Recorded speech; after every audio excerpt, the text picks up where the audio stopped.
Pemirsa, kita masih bersama Indonesia Lawyers Club. Sekarang sampai gilirannya Nusron Wahid dari Golkar. Assalamualaikum warahmatullahi wabarakatuh. Waalaikumsalam. Pak Presiden ILC, Datuk Karni Ilyas yang berbahagia, Pak Suciwo Tejo yang berbahagia, Ustadz Haikal Hasan Baros, jubirnya Pak Habib Rizik yang kami muliakan, dan Pak Wagub tentunya, Sohibul Bed dan Sohibul Hajat di dalam DKI Jakarta. Pertama-tama saya ingin mengucapkan selamat datang. Ahlan wa sahlan bihudurikum Habib Rizik. Al-Habib Muhammad Rizik bin Hussein Syihab. Al-Alawiyyi Al-Husaini. Kenapa saya katakan Al-Alawiyyi Al-Husaini? Karena memang marga Syihab itu keturunan dari Alawiyin oleh Imam Alwi. Imam Alwi bin Imam Ubaidillah. Imam Ubaidillah bin Imam Ahmad Al-Muhajir. Imam Ahmad Al-Muhajir bin Isa. Imam Isa bin Naqib. Imam Naqib bin Ali Al-Uraidi. Imam Ali Al-Uraidi bin Ja'far As-Shadiq. Imam Ja'far As-Shadiq bin Muhammad Al-Baqir. Muhammad Al-Baqir bin Zainal Abidin. Zainal Abidin bin Husain. Husain bin Fatimatiz Zahra Al-Batul. Fatimatiz Zahra Al-Batul binti Muhammad Rasulullah sallallahu alaihi wasallam. Itu clear. Jadi saya menghormati dan mengagungkan habaib. Karena saya santri dididik oleh kiai saya dan orang tua saya seperti itu. Sesuai dengan tuntunan nas dan hadis-hadis sahihnya memang seperti itu. Yang kedua, saya salah satu orang, mungkin juga yang lain, yang sering berbeda pendapat dengan beliau Habib Rizik. Tetapi dalam berbagai pilihan politik maupun strategi dakwah.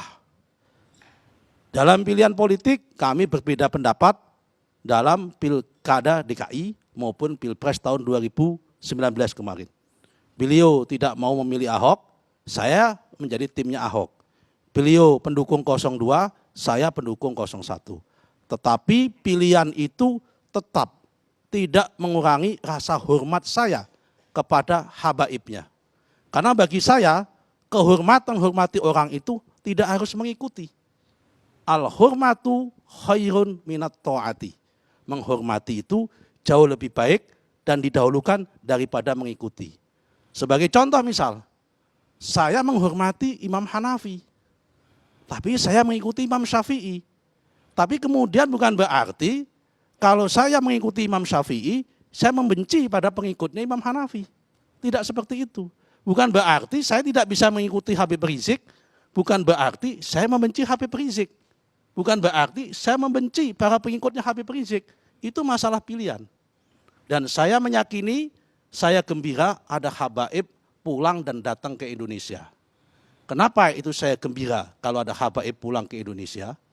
Karena ajaran orang tua saya mengatakan, ajaran kiai saya mengatakan, di mana ada bumi, di situ diinjak kakinya oleh para habaib, di situ akan ada keberkahan, di situ akan ada kemakmuran, di situ akan ada keamanan, dan di situ akan ada kesejahteraan.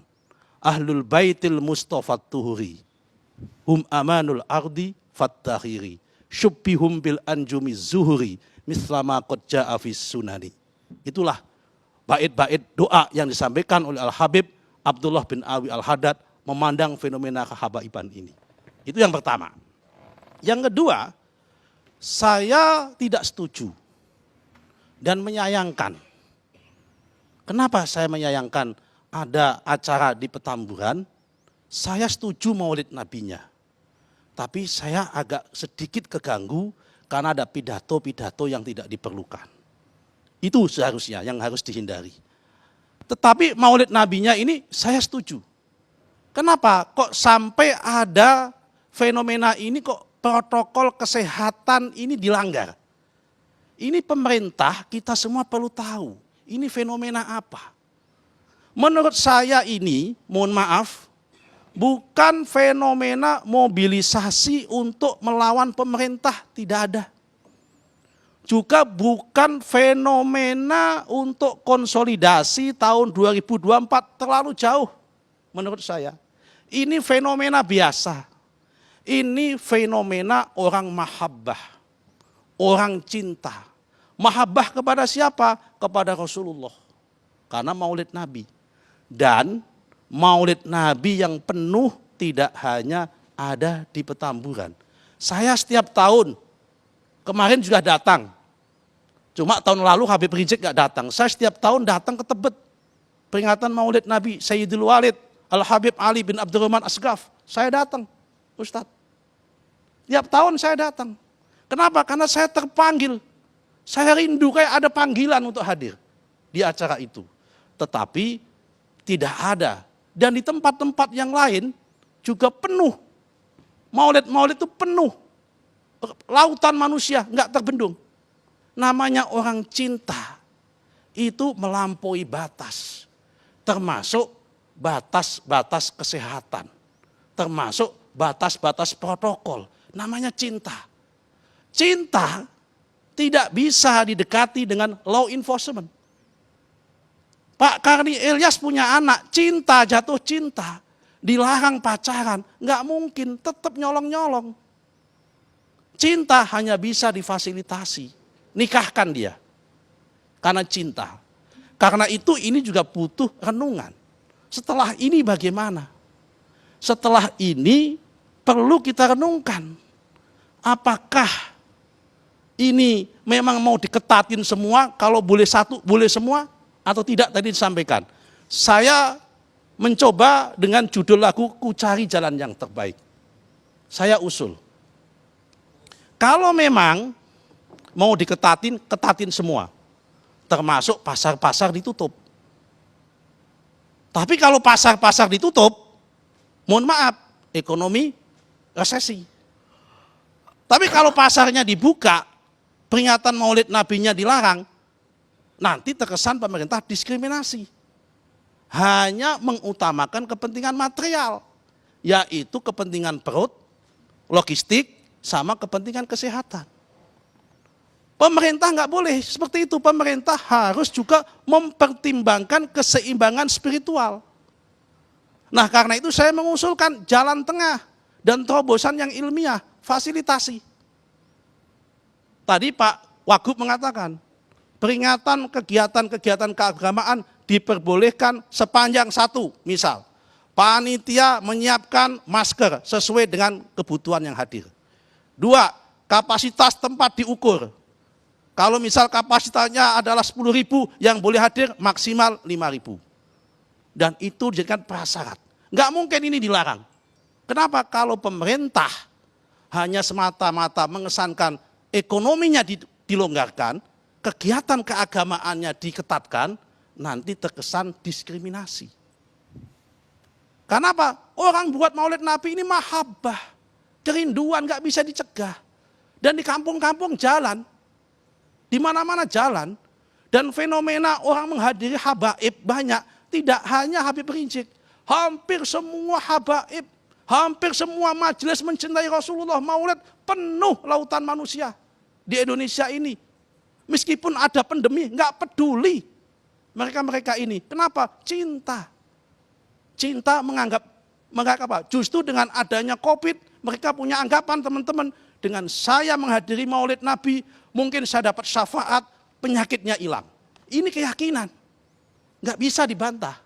Karena itu saya mengusulkan, bapak-bapak yang ada di protokol COVID ini, penanganan, lebih baik difasilitasi. Lebih baik difasilitasi, tapi dengan aturan kesehatan yang ketat. Dan kalau panitia nggak mampu untuk melakukan fasilitas itu, kalau memang pemerintah punya program, fasilitasi pemerintah. Jangan, mohon maaf, kesannya pemerintah ini hanya membantu bansos untuk makan dan minum, beras. kebutuhan perut, tapi kebutuhan spiritual nggak difasilitasi. Dalam situasi sulit seperti ini Pak, masyarakat bingung, butuh tokoh spiritual yang menjelaskan, menenangkan dan sebagainya supaya tidak gaduh. Nah ini standing point-nya, tapi harus kesehatan juga diutamakan, tapi pemerintah memfasilitasi. Tidak boleh melarang, orang cinta kok dilarang. Nah itu yang kedua. Yang ketiga, saya sangat senang sekali dengan statementnya Pak Hasan Haikal Baros. Beliau ini Arab tapi bukan Habib. Tidak semua Arab itu Habib. Ya kan? Dan mencintai habaib itu ada sebagian ulama dan hadis Nabi yang menyatakan bahwa salah satu sarana mencintai Rasulullah itu dengan mencintai ahlul baitnya. Dan itu memang ada nasnya dalam Al-Quran, qul la as'alukum alaihi ajran illal mawaddah fil qurbah. Itu jelas. Nah, ya, tapi fenomena ini saya mengatakan saya senang pendapat beliau. Hampir semua habaib mayoritas di Indonesia ini pengikut ahlus sunnah wal jamaah. Clear ya? Dan fikihnya ahlus sunnah wal jamaah itu haram melakukan pemberontakan. Fikih ahlus sunnah wal jamaah itu haram ikut terlibat menurunkan kekuasaan pemerintahan yang sah di tengah jalan. Itu fikih ahlus sunnah wal jamaah. Karena itu saya ingatkan teman saya Ustadz Haisan Akal Haisan, kalau ada pihak-pihak tertentu yang mencoba mendorong Habib Rizik, antum kan Sekjen HRS Center, itu perlu diwaspadai. Jangan-jangan mereka itu adalah orang non ahlus sunnah wal jamaah yang tidak mencintai Indonesia ini melakukan provokasi di internal antum. Tolong diwaspadai, tolong dicek supaya tidak ada fitnah. Karena itu yang paling penting adalah apa? Kita bersama-sama mengedepankan berpikiran positif. Kata guru saya, Kiai Haji Agus Ali Masyuri, pengasuh Pondok Pesantren Bumi Sholawat Tulangan, mengatakan, berpikiran positif itu sudah separuh mengatasi masalah. Tidak ada sepanjang sejarah keberadaan dan peradaban manusia yang akan selesai karena dengan emosi dan dengan kekerasan. Berdakwah itu merangkul, bukan memukul. Berdakwah itu mengobati, bukan menyakiti. Berdakwah itu mencari kawan, bukan mencari lawan. Baik. Nah, yang terakhir, ya kan, saya katakan karena beliau ini adalah sangat yakin tidak akan melakukan pemberontakan, tidaklah usah. Kita sama-sama pikiran positif. Pak Hakal Haisan nggak usah mencurigai pemerintah sengaja tidak suka sama Habib Rizik, enggak. Sebaliknya Pak Henry tadi mengatakan tidak usah berpikiran negatif, berpikiran positif bahwa ini akan memberontak atau ini, enggak ada. Enggak ada. Ini fenomena sama-sama. Ayo kita perlu duduk. Perkara Habib Rizik keras atau mengkritik, memang negara ini butuh kritik. Tapi mohon maaf Pak, kritiknya ini apa yang disampaikan oleh beliau itu membutuhkan gelombang dan frekuensi yang sama. Supaya nyampe ke masyarakat, supaya nyampe yang dikritik. Jangan sampai gelombangnya FM menggunakan gelombang AM. Jangan sampai masyarakat ini sukanya jazz dikasih dangdut atau rock, gaduh nanti. Sesuai dengan gelombang yang sama. Baik. Saya yakin, ya kan, Pak Hasan Haikal karena fitnahnya tokoh ini banyak, marilah kita doakan semua tokoh-tokoh kita, habaib-habaib kita, supaya terbebas dari fitnah. Karena itu doanya orang NU kepada para habaib tiap malam. Tiap malam tahu nggak? Rabbir farfa'na bibarokatihim. Wahdinal husna bihurmatihim. Wa amitna fi tariqatihim wa mu'afatim minal fitani. Cukup. Saya kira itu Pak Hasan Haikal, tolong sisir teman-teman Anda, jangan sampai kena fitnah untuk memberontak kepada Republik Indonesia. Sekian, terima kasih. Walafu minkum. Wassalamualaikum warahmatullahi wabarakatuh. Ini ada untungnya dia tidak pernah datang 1,5 tahun. Jadi semakin arif, semakin bijak dan pengajiannya marifat udah.